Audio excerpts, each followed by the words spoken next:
Hello, everybody, and welcome back to Political Excess. This is it. It is Election Day. I recorded this last night, but there will be a live stream later on. I'm shooting for 7 p.m. Eastern Time. And if you've been watching this channel all year, you've seen that I've covered everything all the way back from redistricting every single state through every single primary, all the way into the fall with polling, debates, and deep dives. Really do appreciate everybody that has subscribed or commented or liked. So today I'm going to quickly go through a few different things, including my final thoughts.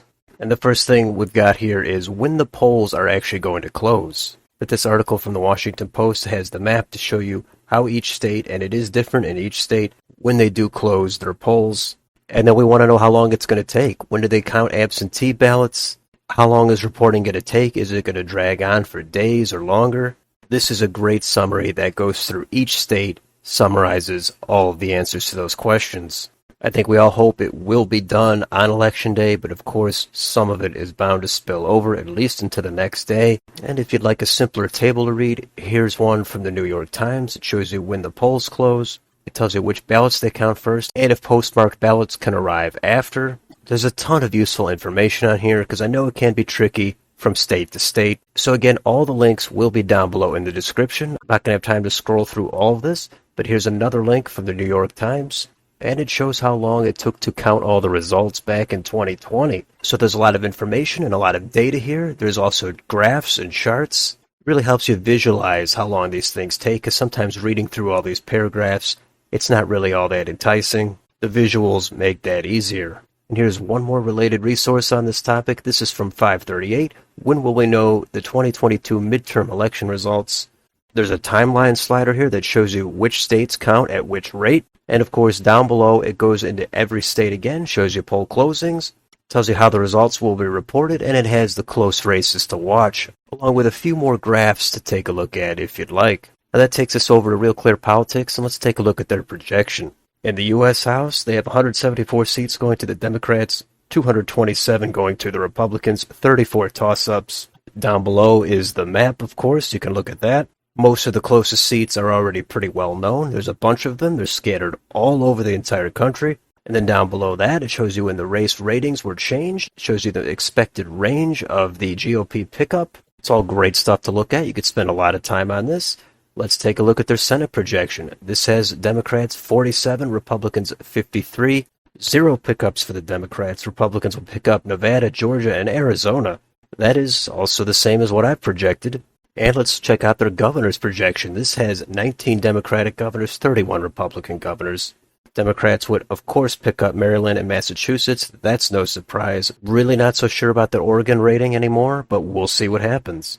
How about on 538? What's their projection? Well, Republicans have a 55% chance to win the Senate. Democrats have 45%. Of course, you can definitely scroll down, look at each individual race, take a look at their model. Obviously, all the polls are on both Real Clear Politics and 538. And if we go over to their House projection, Republicans have an 84% chance to win that. Democrats at 16%. And there's many more sites you can use aside from the ones I'm showing you. Obviously, Cook Political Report, Larry Sabato, sites like that, they have their own projections. The list goes on and on. How about Predicted? What is that showing for the Senate? That has Republicans at 69 cents favored to win, Democrats at 35 cents. Plenty of these races are super close. Anything between 40 and 60 cents, I think, is a pure coin flip. And there's actually only one state, that's Arizona, that's between 40 and 60. Several others are just above that. Of course, Nevada, Georgia, New Hampshire, and Pennsylvania. And of course, you can click on each of these competitive races, take a look at those individual markets. You can do the same for the governors. But I'm just trying to quickly gloss over the highlights for you. And that brings us to my own polls that I put on my channel. And let me recap these really quick. Republicans overwhelmingly favored to finish stronger in the final weeks. That's no surprise. How about early voting? 34% want no early voting. And 66% want 1 week or more of early voting. I appreciate these kinds of results. I know it's unscientific, but I like to see where people stand on certain issues. Arizona Senate winner Blake Masters is at 61 to 39 there. Real Clear Politics wins 74% to 538's 26%. The closest Senate race, 43% say Georgia. That is from about 2 weeks ago.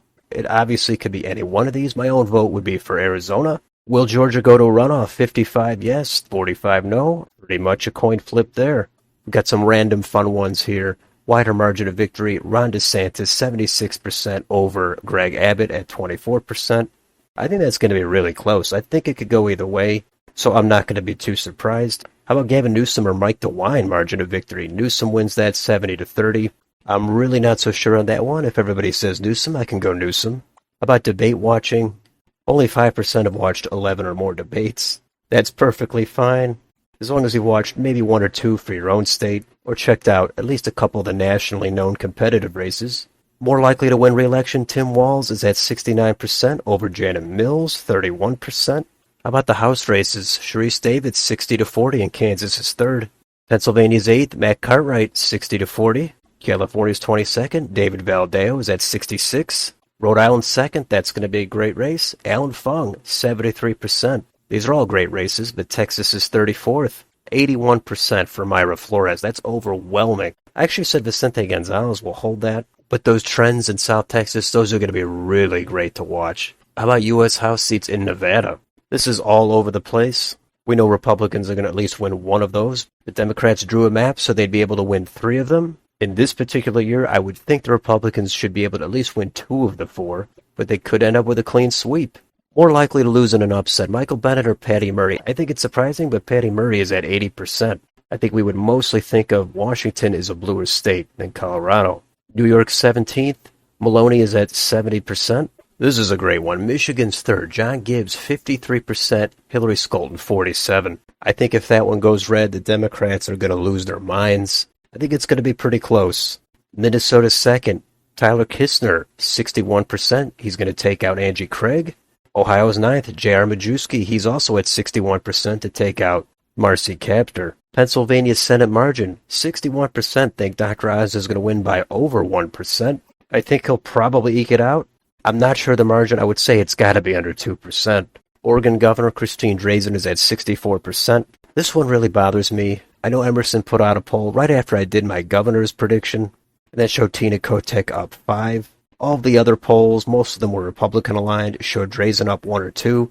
My big fear was that the Betsy Johnson third-party voters would come back home to Tina Kotek and put her over the top by 1 or 2 points. So I might actually change that to Tina Kotek edging it out. But there is definitely a big chance Christine Drazan does pull it out on Election Day. And finally, the last 2 polls, how many seats will the Republicans pick up in the House?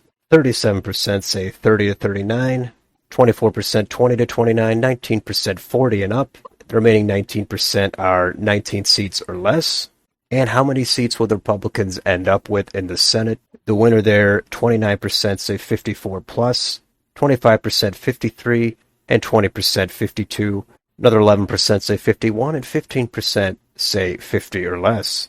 So again, I appreciate the feedback, and I'll leave you some of my final thoughts. I'll do that while scrolling through my own channel so you can take a look at all the videos throughout this entire election and campaign season, all the way back to early March. I encourage you to watch all these videos. Some of them, of course, are outdated, but some of them are going to be timeless, like the redistricting ones. Got some great deep dives on here. I've really enjoyed doing this. Sometimes it's been a lot of work. I would hope to get to 1,000 subscribers at some point. It's been slow going, but we'll see what happens, and we'll see what happens on the live stream. But as for my final thoughts, there's so many different scenarios that could happen. Yes, Republicans do appear to be strong, but a lot of these are only tilt margins, plenty of competitive races.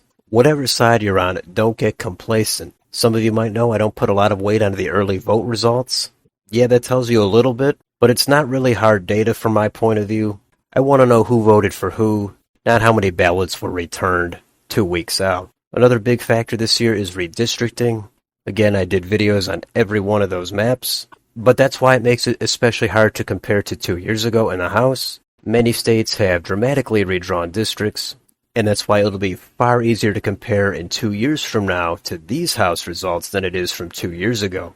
Other things to take a look at this election, aside from the notable races, are state Supreme Court elections. I've done a video on that as well. It's pivotal in states such as North Carolina and Ohio.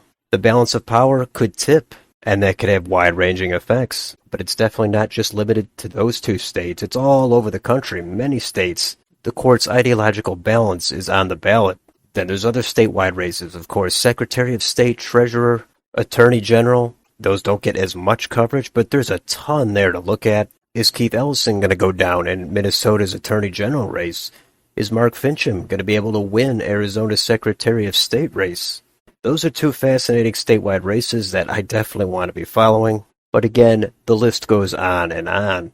Then, of course, there's a ton of ballot measures and referendums. I did do a video on where you can get resources for that. That also is very important, but doesn't get as much coverage. And the state legislator races, those are vital as well. There's plenty of storylines in various states to see if one party or the other is going to be able to maintain control of one or two chambers, or if the other party is going to be able to flip one of them. There's so many states, far too many to list. One little storyline you could take a look at is, will Republicans in Wisconsin be able to get enough seats for a supermajority? That would make things a lot easier for them in case Tony Evers ends up winning that governor's election.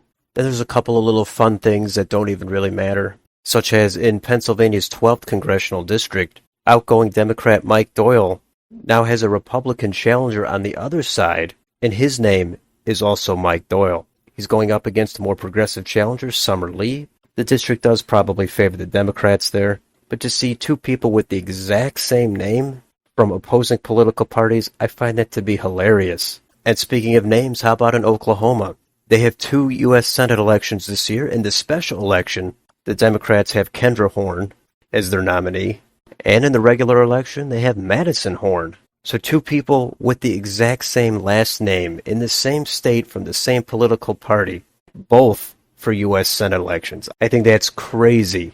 They're both going to lose, but it's still crazy. So what about the sleepers and the upsets? Could Lee Zeldin pull it off in New York? If that happened, that would be a complete earthquake for the Democrats. Could Tudor Dixon pull it out in Michigan? That's another great storyline to follow. How about in Oklahoma? Is that race actually going to be close, or is Kevin Stitt going to win that easily? There's always going to be a couple of upsets. Probably one or two for the governors, probably one or two for the Senate, and probably 5 or 10 in the U.S. House. That's why I try to not make many assumptions. So much is going to happen, and if you look back at the last 10 years, think about all those notable upsets there's been in various races in various states. There's a bunch, and there's a bunch where the polling has been wrong. I know that's a big concern for a lot of people. The shy Trump vote, the shy Republican vote, whatever you want to call it. We don't know how bad it's going to be, but I do think that that's a factor. I think a lot of Republicans probably don't really want to talk to pollsters that much. They probably feel they've been vilified by most of the media. And if they do turn out without talking to pollsters, this is going to be a really big red wave. Again, there's plenty more I could say, but we'll get all these questions answered soon enough, so I will leave it there for now. Feel free to leave me a comment down below. And if you're new to this channel or have been here for a while, please remember to like, share, and subscribe. Thank you for watching, and I will see you on the next video.